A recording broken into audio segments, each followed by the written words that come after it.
agents de force de l'ordre, au moins 700 ont encerclé le marché Roxy.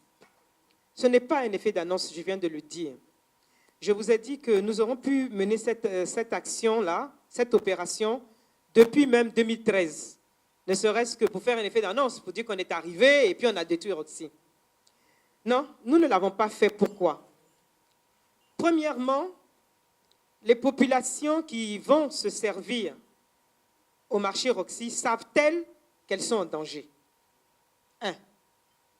Deuxièmement, les femmes et les hommes eux-mêmes qui sont au sein du marché Roxy connaissent-ils la dangerosité des médicaments qui se trouvent là-bas, exposés, mal conservés, souvent des placebos, souvent qui ont traversé les mers et tout sans qu'on sache vraiment quel est le principe actif, souvent des notices inexistantes, et puis bien sûr, n'étant pas des spécialistes du médicament, des posologies données comme ça, à la sauvette.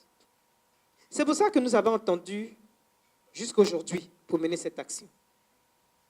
Beaucoup de sensibilisation. Pendant 3 mois, nous avons sensibilisé les populations à la télévision, dans les radios de proximité, partout. Nous voulions nous donner cette chance de pérenniser cette action, cette opération. C'est la raison pour laquelle nous avons détruit, nous avons fait des saisies. Hier, c'était pratiquement 40 tonnes de saisies de médicaments. Mais nous n'allons pas nous arrêter là.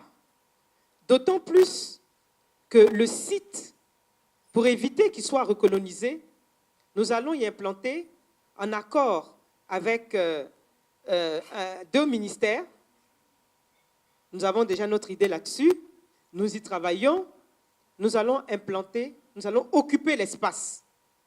Mais nous allons continuer de faire des saisies. Parce que vous savez que le problème de médicaments faux, illicites et machin, ce n'est pas un problème de la Côte d'Ivoire, comme vous le savez.